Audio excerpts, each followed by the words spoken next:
Good morning, students. How are you?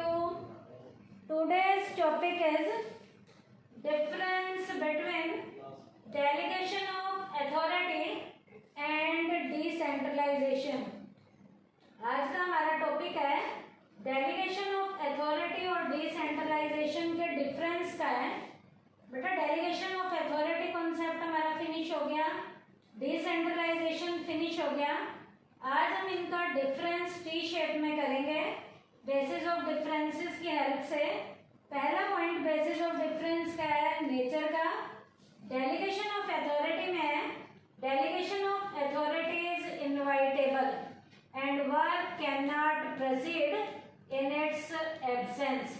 बेटा delegation of जो authority है ये बहुत ही जरूरी है, इसके बिना काम को हम आगे प्रोसीड नहीं कर सकते। इसका मतलब हर यूनिट में डेलीगेशन ऑफ अथॉरिटी के जरिए ही काम को प्रोसीड किया जाता है, बिना इसके काम को आगे की ओर प्रोसीड नहीं किया जाता। तो इसका मतलब ये क्या है, बहुत जरूरी है। और decentralisation it is not necessary, ये जरूरी नहीं है। And work can proceed in its absence, इसके बिना भी काम को आगे प्रोसीड किया जाता है।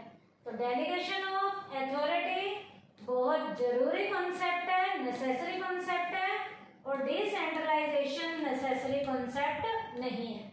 उसके बाद है freedom of action. Delegation of authority में लेस फ्रीडम होती है। इसका मतलब हम अपनी मर्जी से कोई भी काम नहीं कर सकते, जैसा हमें हमारा बॉस बताएगा उसके अकॉर्डिंग ही सबऑर्डिनेट काम करता है।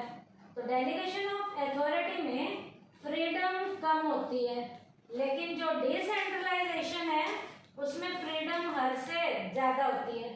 डिसेंट्रलाइजेशन में सबऑर्डिनेट को जो काम करने के लिए दिया जाता है वो अपनी मर्जी से काम करता है, उसके पास फ्रीडम होती है। लेकिन डेलीगेशन ऑफ अथॉरिटी में सबऑर्डिनेट को जो काम दिया जाता है वो उसे अपने बॉस के कहे अनुसार करना पड़ता है। यहाँ पर सबऑर्डिनेट अपनी मर्जी से इंडिपेंडेंट तरीके से कोई भी काम नहीं करता। तो डेलीगेशन ऑफ अथॉरिटी में फ्रीडम लेस है और डिसेंट्रलाइजेशन में फ्रीडम मोर है। उसके बाद थर्ड पॉइंट है बेसिस ऑफ डिफरेंस में स्टेटस का। Delegation of authority this is a process done as a result of division of work. Delegation of authority एक ऐसा प्रोसेस है जो डिवीजन ऑफ वर्क का रिजल्ट होता है। इसका मतलब डिवीजन ऑफ रिजल्ट का जो भी रिजल्ट आएगा, डिवीजन ऑफ वर्क का जो रिजल्ट आता है वो डेलीगेशन ऑफ अथॉरिटी का ही प्रोसेस है। क्यों? क्योंकि डेलीगेशन ऑफ अथॉरिटी के प्रोसेस में आपको पता है 3 ही काम करने पड़ते हैं। सबसे पहले रिस्पॉन्सिबिलिटी देनी पड़ती है एम्प्लॉय को, उसके बाद एम्प्लॉय को जो रिस्पॉन्सिबिलिटी दी जाती है उस एम्प्लॉय को उसकी अथॉरिटी दी जाती है, और उसके बाद उस एम्प्लॉय से जवाब मांगा जाता है। तो इसका मतलब डिवीजन ऑफ वर्क का जो रिजल्ट है वो बेटा डेलीगेशन ऑफ अथॉरिटी के प्रोसेस के रूप में आता है। तो क्या है, this is a process done as a result of division of work. उधर है decentralisation, this is a result of the policies framed by higher officials. बेटा डिसेंट्रलाइजेशन क्या है, हायर लेवल के ऑफिसर्स के द्वारा जो पॉलिसीज बनाई जाती हैं उन पॉलिसीज का जो रिजल्ट आता है वो डिसेंट्रलाइजेशन होता है।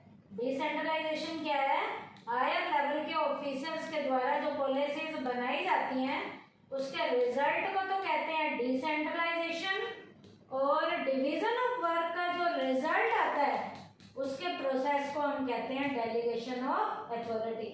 उसके बाद बेटा फोर्थ पॉइंट है बेसिस ऑफ डिफरेंस में स्कोप। डेलीगेशन ऑफ अथॉरिटी में it depicts limited distribution of authority. बेटा डेलीगेशन ऑफ अथॉरिटी में सीनियर अपने सबऑर्डिनेट को थोड़ी अथॉरिटी डिस्ट्रीब्यूट करता है, that is why its scope is limited. यही कारण है कि इसका स्कोप लिमिटेड लेवल का होता है। फिर से सुन लीजिए, डेलीगेशन ऑफ अथॉरिटी में सीनियर अपने सबऑर्डिनेट को थोड़ी अथॉरिटी देता है, यहाँ पर स्कोप काफी कम होता है। लेकिन जो डिसेंट्रलाइजेशन है, it depicts broader distribution of authority, यहाँ पर अथॉरिटी को हायर लेवल पे डिस्ट्रीब्यूट किया जाता है, that is why its scope is broad. यही कारण है डिसेंट्रलाइजेशन में जो अथॉरिटी है उसका स्कोप ब्रॉड होता है, क्योंकि यहाँ पर ज्यादा लेवल की अथॉरिटी सबऑर्डिनेट को डिस्ट्रीब्यूट की जाती है। तो डिसेंट्रलाइजेशन में अथॉरिटी का स्कोप ब्रॉड है और डेलीगेशन ऑफ अथॉरिटी में जो हमारा अथॉरिटी का स्कोप है वो लिमिटेड लेवल का है। लास्ट डिफरेंस का पॉइंट है पर्पस। डेलीगेशन ऑफ अथॉरिटी में its purpose is reduction of the workload of an officer. Delegation of authority का मेन पर्पस एक सीनियर लेवल का जो ऑफिसर है उसके वर्कलोड को कम करना डेलीगेशन ऑफ अथॉरिटी का पर्पस है। और डिसेंट्रलाइजेशन का पर्पस क्या है? Its purpose is expansion of the authority in an organisation. किसी भी ऑर्गेनाइजेशन में अथॉरिटी को एक्सपेंड करना डिसेंट्रलाइजेशन का मेन पर्पस है। फिर से सुन लीजिए, डिसेंट्रलाइजेशन का मेन पर्पस ऑर्गेनाइजेशन में अथॉरिटी को एक्सपेंड करना है और डेलीगेशन ऑफ अथॉरिटी का पर्पस एक ऑफिसर के वर्कलोड को कम करना है। तो आज के टॉपिक में हमने क्या किया बेटा? डिफरेंस किया है डेलीगेशन ऑफ अथॉरिटी और डिसेंट्रलाइजेशन का, बेसिस ऑफ डिफरेंस की हेल्प से किया है। बेसिस ऑफ डिफरेंस के पॉइंट क्या क्या है मैं फिर से बता देती हूँ। पहला है नेचर, दूसरा है फ्रीडम ऑफ एक्शन, तीसरा है स्टेटस, चौथा है स्कोप, पांचवा है पर्पस। बेटा पेपर के पॉइंट ऑफ व्यू से भी फाइनल एग्जाम में भी ये दोनों टॉपिक कई बार आते हैं, या तो आता है डेलीगेशन ऑफ अथॉरिटी पे या आता है डिसेंट्रलाइजेशन पे। तो आज हमने इन दोनों का डिफरेंस किया है। थैंक यू बेटा।